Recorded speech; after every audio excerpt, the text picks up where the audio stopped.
नमस्कार दोस्तों, आपका मेरे चैनल PRS टीचिंग में आज फिर से बहुत बहुत स्वागत है। दोस्तों, आज मैं जो वीडियो आपके लिए लेकर आई हूँ वो है संधि से संबंधित, और ये है भाग 2। और इस वीडियो में मैं आपको व्यंजन संधि और व्यंजन संधि के जो नियम हैं उन नियमों से संबंधित विस्तार से जानकारी कराऊंगी। दोस्तों, पिछले वीडियो में मैंने आपको स्वर संधि से संबंधित जानकारी कराई थी, तो अब नंबर है व्यंजन संधि का। वो आसान तरीके में आपको व्यंजन संधि से संबंधित बताऊंगी जिनके द्वारा आप व्यंजन संधि को पहचान सकेंगे, शब्दों का संधि विच्छेद कर सकेंगे, दिए गए शब्दों में आप संधि प्रक्रिया कर सकेंगे। तो इन सभी प्रक्रियाओं को जानने के लिए मेरे इस वीडियो को देखते रहिए। और हाँ दोस्तों, अगर आपने अभी तक मेरे चैनल को सब्सक्राइब नहीं किया है तो प्लीज़ मेरे चैनल को सब्सक्राइब कर दीजिए, वीडियो को लाइक कर दीजिए और शेयर कर दें। और हाँ, आप मुझे इंस्टाग्राम पर भी फॉलो कर लें। दोस्तों, मेरी इंस्टाग्राम ID है PRSTJ_5T। तो दोस्तों, आगे बढ़ाते हैं आज के इस टॉपिक को और आपको महत्वपूर्ण जानकारी देते हैं। आसान तरीके में बताने जा रही हूँ जिससे आपको संधि से संबंधित कोई भी डाउट ना रहे, क्योंकि दोस्तों अब ये आपकी स्कूली शिक्षा में तो महत्वपूर्ण विषय है ही है। उसके साथ साथ जब आप प्रतियोगी परीक्षाओं की कॉम्पिटिशन्स की तैयारी करते हैं तो उनमें भी ये टॉपिक बहुत ही महत्वपूर्ण है। उस दृष्टिकोण से भी आपको मैं वो नियम बताऊंगी, वो जानकारी कराऊंगी कि जिससे आप अपने कॉम्पिटिशन्स में भी अच्छे मार्क्स पा सकें। तो दोस्तों, व्यंजन संधि की परिभाषा बताने से पहले मैं चलिए आपको एक बार फिर से बता दूं कि व्यंजन क्या है। आप जानते होंगे कि व्यंजन वर्ण, हिंदी वर्णमाला में जो व्यंजन क से लेकर ज्ञ तक वर्ण है वो सभी व्यंजन हैं। और सबसे मूल बात यह है व्यंजन के विषय में कि वे वर्ण जो स्वरों की सहायता से बोले जाते हैं, अर्थात ये स्वरों पर आधारित होते हैं। दूसरी बात है स्वर। यहाँ पर क्योंकि जब हम परिभाषा को स्पष्ट करेंगे तो हमें इन दोनों विषयों को जानना भी ज़रूरी है। तो दोस्तों, स्वर वे वर्ण हैं जो बिना किसी की सहायता से बोले जाते हैं, और हिंदी वर्णमाला में अ से लेकर औ तक ये सभी स्वर हैं। तो आइए अब मैं आपको परिभाषा व्यंजन संधि की बताती हूँ। तो विद्यार्थियों, व्यंजन का व्यंजन अथवा स्वर से मेल होने पर व्यंजन में जो विकार उत्पन्न होता है उसे व्यंजन संधि कहते हैं। दोस्तों, संधि शब्द करने के लिए एक शब्द है वो दो शब्दों से मिलकर बना होता है, और जो संधि कार्य होता है वो पहले शब्द का अंतिम वर्ण और दूसरे शब्द का पहला वर्ण है, उन दोनों को मिलाने पर संधि कार्य होता है। तो व्यंजन संधि वहाँ पर होगी जहाँ पर पहले शब्द के अंत में व्यंजन हो और फिर जो दूसरा शब्द है उसमें पहला वर्ण भी व्यंजन हो या स्वर हो, मतलब दोनों स्थितियों में ही व्यंजन संधि होगी। तो विद्यार्थी, और अब मैं आपको व्यंजन संधि से संबंधित जो महत्वपूर्ण नियम है उनकी जानकारी कराने जा रही हूँ। तो दोस्तों, व्यंजन संधि के निम्नलिखित नियम हैं। हाँ तो दोस्तों, चलिए अब शुरू करते हैं व्यंजन संधि से संबंधित पहला नियम। तो आइए देखते हैं पहला नियम क्या है। पहला नियम है, जब किसी व्यंजन वर्ग का पहला वर्ण क, च, ट, त, प आए और उसके बाद कोई स्वर आए, तब पहले वर्ण के स्थान पर उसी वर्ग का तीसरा वर्ण आदेश हो जाता है। तो विद्यार्थियों, इस नियम में सबसे महत्वपूर्ण बात है जो शब्द आया है वर्ग, जो ये व्यंजन वर्ग, ये क्या है। तो दोस्तों, व्यंजन वर्ग अभी मैंने आपको बताया था कि क से लेकर ज्ञ तक ये सभी व्यंजन हैं। तो और जो वर्णमाला में 5 वर्ग हैं वो इस प्रकार है: क वर्ग, च वर्ग, ट वर्ग, त वर्ग और प वर्ग। और दोस्तों हर वर्ग में 5 वर्ण है, जैसे क, ख, ग, घ, व, ये क वर्ग हो गया। च, छ, ज, झ, य, ये च वर्ग हो गया। ट, ठ, ड, ढ, ण, ये ट वर्ग हो गया। इसी प्रकार त, थ, द, ध, न, ये त वर्ग हो गया। और प वर्ग में प, फ, ब, भ, म। तो दोस्तों ये 5 वर्ग हुए और इन्हें व्यंजन वर्ग कहा जाता है।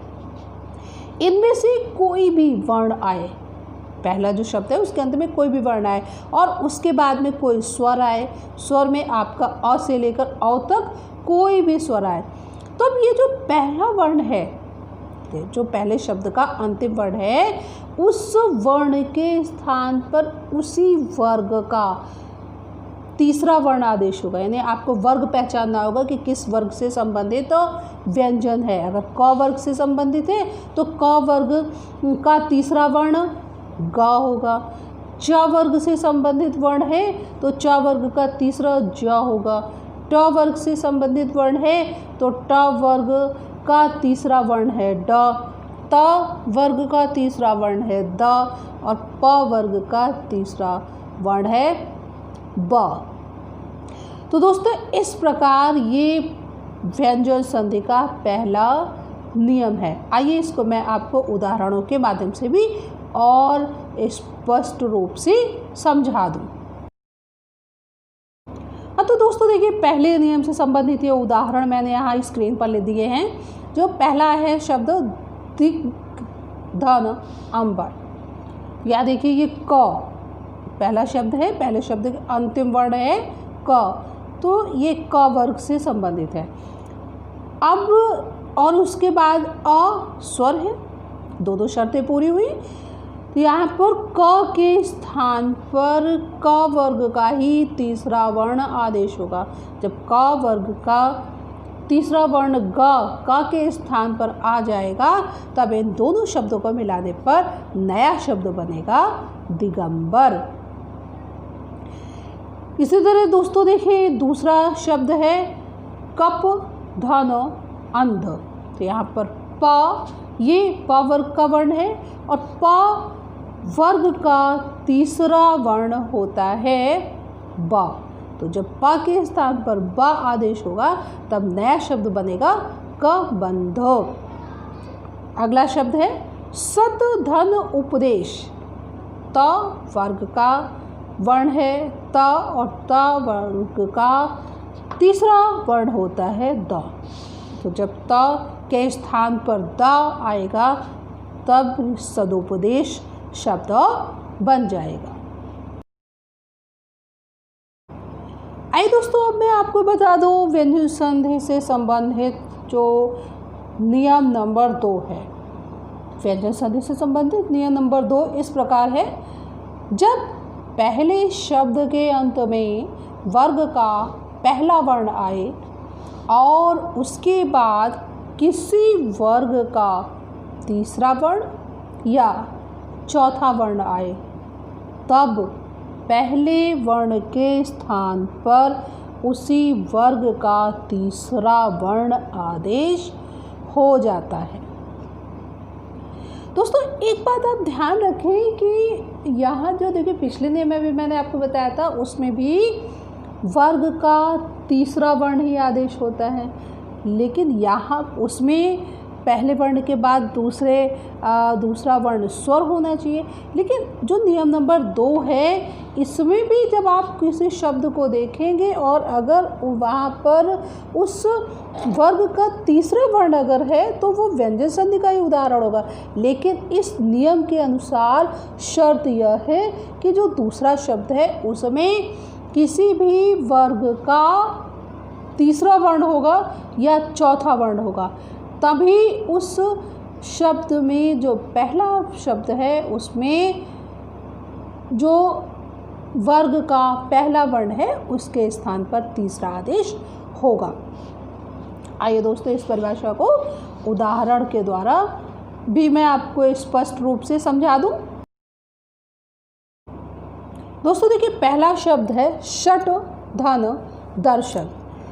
अब यहाँ आप देख रहे होंगे कि देखिए पहला शब्द है षट, उसमें जो ट है वो वर्ग का पहला वर्ण है, और उसके बाद जो दूसरा शब्द है दर्शन, दर्शन में जो द है वो वर्ग का तीसरा वर्ण है।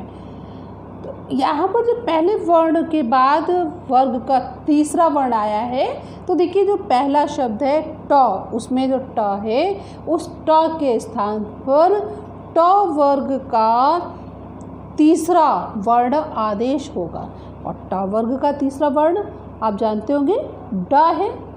और इस तरह यह नया शब्द बना षड दर्शन। अगला शब्द भी इसी नियम से आधारित है, शब्द है भागवत धनो भक्ति। यहाँ पर त वर्ग का पहला वर्ण है और भा प वर्ग का चौथा वर्ण है। तो यहाँ पर जब पहले वर्ण के बाद में चौथा वर्ण आया है वर्ग का, तब त के स्थान पर त वर्ग का तीसरा वर्ण आदेश होगा, और आप जानते हैं कि त वर्ग का तीसरा वर्ण है द, तो शब्द होगा भागवत भक्ति। आगे शब्द देखिए दिक् धन गज। क वर्ग का पहला वर्ण है और क वर्ग का ही तीसरा वर्ण है, तो इसलिए यहाँ पर क के स्थान पर क वर्ग का ही तीसरा वर्ण जब आदेश होगा तब शब्द बनेगा दिग्गज। तो दोस्तों उम्मीद है कि आप लोग ये दोनों नियम समझ गए होंगे, इनमें क्या अंतर है ये भी आपको स्पष्ट हो गया होगा। आइए अब आगे बढ़ते हैं तीसरे नियम की ओर। दोस्तों अब देखिए तीसरा नियम क्या है। तीसरा नियम है जब पहले शब्द के अंत में किसी वर्ग का पहला वर्ण आए और उसके बाद य, र, ल, व आए, तब पहले वर्ण के स्थान पर उसी वर्ग का तीसरा वर्ण आदेश हो जाता है। दोस्तों आप लोगों को ध्यान होगा जब आपने व्यंजन पढ़े होंगे तो य, र, ल और व ये अंतस्थ व्यंजन के अंतर्गत आते हैं। तो दोस्तों पहले अब इस परिभाषा को हम स्पष्ट रूप से समझते हैं, आगे जो कुछ उदाहरण मैंने दिए हैं उनके माध्यम से। दोस्तों देखिए पहला वर्ण है उत धन योग। यहाँ पर उत शब्द में जो त है वो त वर्ग का पहला वर्ण है, और उसके बाद आप देख रहे हैं कि स्क्रीन पर आप जो दूसरा शब्द दिया गया है वो है योग। योग शब्द में या वर्ण का प्रयोग हुआ है। तो अभी जैसा कि मैंने आपको नियम नंबर 3 बताया था, उस तीसरे नियम के आधार पर यदि किसी वर्ग के पहले वर्ण के बाद में य, र, ल, व आए तो जो पहला वर्ण है उसके स्थान पर तीसरा वर्ण आदेश होगा। तो यहाँ पर जब त के स्थान पर तीसरा वर्ण आएगा तो वो होगा द, और जब हम इन दोनों शब्दों को मिला देंगे, संधि कर देंगे, तब शब्द बन जाएगा उद्योग। और उद्योग शब्द का अर्थ क्या होता है? काम, धंधा, श्रम। दूसरा शब्द है दिक् धन विजय। यहाँ पर क वर्ण के बाद में व आया है और इसलिए क के स्थान पर इसी वर्ग का तीसरा वर्ण होगा, और का वर्ग का तीसरा वर्ण है ग। और शब्द जब हम इन दोनों शब्दों को मिला देंगे तब शब्द बनेगा दिग्विजय। अगला शब्द आप देख रहे हैं षट धन रिपु। ट के बाद र आया है, इसलिए ट के स्थान पर ट वर्ग का तीसरा वर्ण होगा और वो होगा ड, और दोनों शब्दों को मिलाने पर शब्द बन जाएगा षड रिपु। आइए दोस्तों अब देखते हैं नियम नंबर 4, जिसमें हमें बताया जा रहा है कि जब म के स्थान पर अनुस्वार आदेश हो जाता है। म के स्थान पर अनुस्वार आदेश उस समय जब पहले वर्ण के अंत में म आए और उसके बाद किसी भी वर्ग का कोई व्यंजन वर्ण आए, तब म के स्थान पर अनुस्वार आदेश हो जाता है। अब देखते हैं इस नियम को उदाहरण के माध्यम से, जिससे आप लोगों को इस नियम से संबंधित स्पष्ट ज्ञान हो जाए। दोस्तों, नियम नंबर 4 से संबंधित उदाहरण है। देखिए, पहला शब्द दिया है संकल्प, और संकल्प शब्द जब हम इसे विच्छेद करेंगे तब 2 शब्द होंगे। पहला होगा सम और दूसरा कल्प। यहाँ आप देख रहे होंगे कि पहले शब्द के अंत में म आया है और उसके बाद में वर्ग का पहला वर्ण आया है क, और इसीलिए म अनुस्वार में परिवर्तित हो गया है और शब्द बन गया संकल्प। दूसरा शब्द देखिए है संचय। संचय को जब विच्छेद किया तो शब्द बन गए सम और चय। म का अनुस्वार हो गया और शब्द बना संचय। अगला शब्द है संताप। संताप शब्द में भी सम पहला शब्द है और दूसरा है ताप। तो म के बाद में त वर्ग का पहला वर्ण आया है और इसीलिए यहाँ पर म के स्थान पर अनुस्वार हो गया है। तो दोस्तों, उम्मीद है आपको ये नियम नंबर 4 स्पष्ट हो गया होगा। अब आगे बढ़ते हैं नियम नंबर 5 की ओर। दोस्तों, नियम नंबर 5 है, जब पहले शब्द के अंत में म वर्ण आए और उसके बाद अंतस्थ वर्ण य, र, ल, व या ऊष्म वर्ण श, स, स और ह आए, तब म के स्थान पर अनुस्वार आदेश हो जाता है। ये नियम भी नियम नंबर 4 से मिलता जुलता है, लेकिन यहाँ पर अंतस्थ वर्ण के साथ साथ ऊष्म वर्ण आने के विषय में भी बताया जा रहा है। तो आइए अब इस नियम को हम देखते हैं उदाहरणों के माध्यम से। तो दोस्तों, देखिए, नियम नंबर 5 से संबंधित उदाहरण जो मैंने स्क्रीन पर दिए हैं वो हैं, पहला शब्द है सम धन वाद। यहाँ पर देखिए म आया है और म के बाद में व आया है, तो व देखिए आपका अंतस्थ व्यंजन से संबंधित है, इसलिए म अनुस्वार में परिवर्तित हो जाएगा और शब्द बनेगा संवाद। अगला शब्द है सम धन रक्षक। यहाँ पर म के बाद र आया है, तो नियम के अनुसार म के स्थान पर अनुस्वार हो जाएगा और शब्द बनेगा संरक्षक। अंतिम शब्द है दोस्तों सम धन सार। यहाँ पर देखिए म के बाद स आया है और स है ऊष्म वर्ण, तो ऊष्म व्यंजन है उनके अंतर्गत स आता है, तो यहाँ पर नियमानुसार म के स्थान पर अनुस्वार हुआ और शब्द बना संसार। दोस्तों, उम्मीद है आपको अब व्यंजन संधि से संबंधित जानकारी स्पष्ट हो गई होगी और अब आपको जो अभी तक कठिनाइयाँ महसूस हो रही थी, अब आपको परीक्षा में कठिनाइयों का सामना नहीं करना पड़ेगा। और साथ ही प्रतियोगी परीक्षा में अगर आप बैठने जा रहे हैं तो उस दृष्टिकोण से भी आपको ये वीडियो बहुत ही लाभदायक सिद्ध होगा।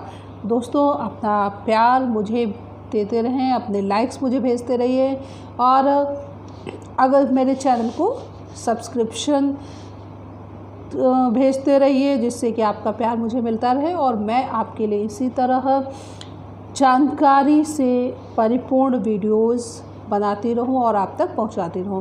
तो दोस्तों, शीघ्र ही आपसे अगले वीडियो में मुलाकात होगी। तब तक के लिए नमस्कार और वीडियो इसी तरह देखते रहिए और वीडियो देखने के लिए आपको बहुत बहुत धन्यवाद।